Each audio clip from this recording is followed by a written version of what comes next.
Yo, what's going on, my Heartastrokers and Heartastrokettes? And I know what you're thinking, what are Heartastrokes? It's a word that I just came up with one day, pretty much while raging. And it sounds exactly like what it is. It's a heart attack and a stroke at the same time. And it started off with me trying to rage, and I couldn't really think of anything, and it just popped out. It was just, I'm gonna have a fucking heart stroke. And from that point on, that's pretty much my phrase.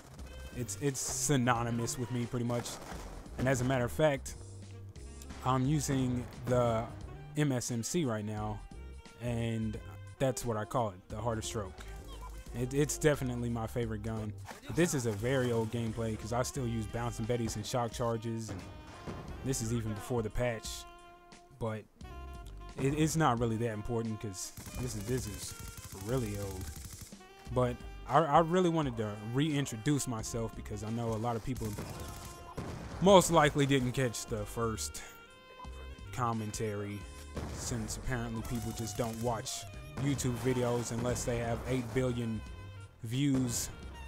So my video most likely was not seen by anybody.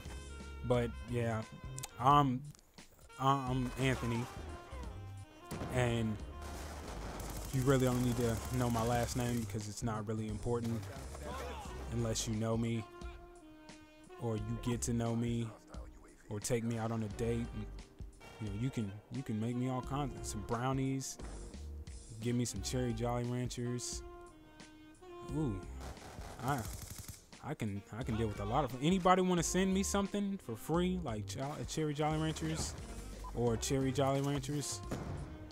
Because cherry Jolly Ranchers, I really want some. Only cherry.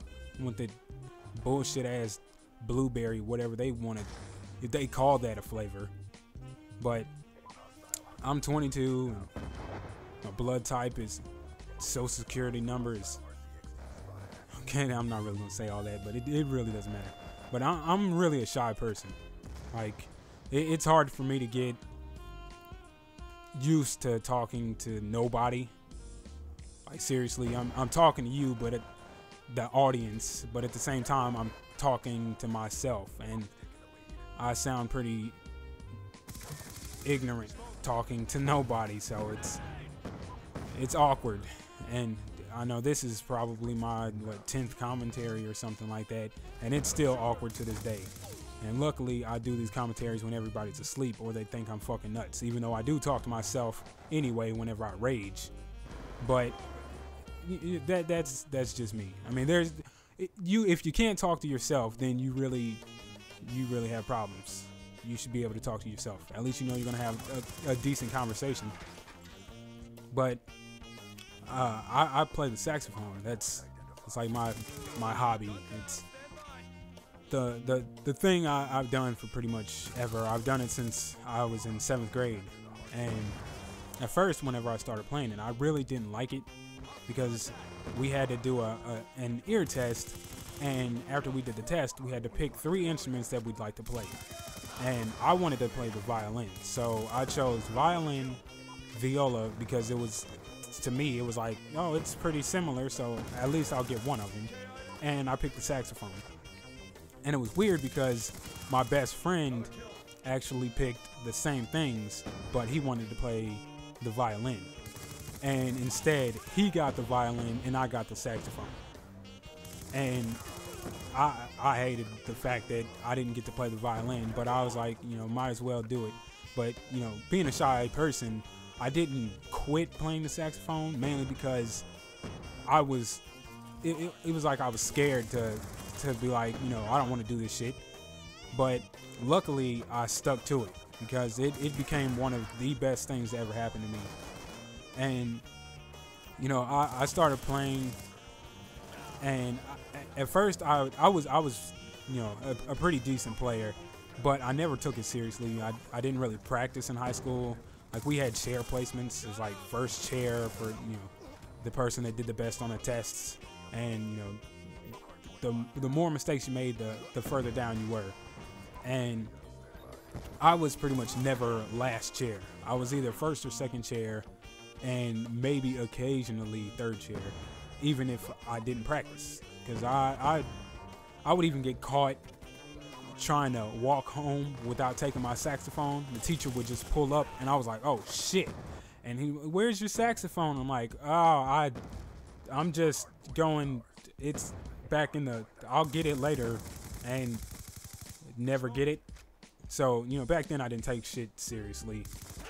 But I ended up, you know, in high school, I got to that point where I knew that I was going to have to play better because of the fact that I was playing with the high schoolers. And I was like, you know, there's no more just sitting back and, you know, doing whatever, because I was going to actually play again, you know, with people that knew what they were doing. So I started practicing more often, and it was still not that important to me. Like it was starting to become important to me, but it wasn't something that I felt that I had to do. I enjoyed it, but I just didn't like doing it. But eventually, it, you know, like I said, it started growing on me, and I ended up getting into jazz band in my senior year in high school. And the only reason I did that was because my teacher thought I was going to do all district band. And me being all shy and shit, I was like, you know, I made up every excuse in the book, so I didn't have to do all district band. But I told him that I would do jazz band just to get him off my back. But I'm not the type of person to go back on my promises. So I ended up doing, you know, trying out for jazz band because, you know, I wasn't going to be a little bitch and back out. You know, I was going to stay true to my word.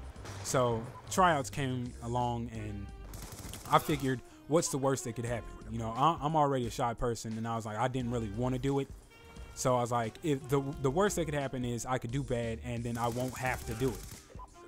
So I figured, you know, if I don't do great, then there's no loss. So I tried out, and apparently I made it anyway. And I was like, how the fuck did I make this whenever I didn't even do that great? So I was like, now I really have to do this. And I started going to the practices and stuff, and it was actually so much more fun than I thought it would be.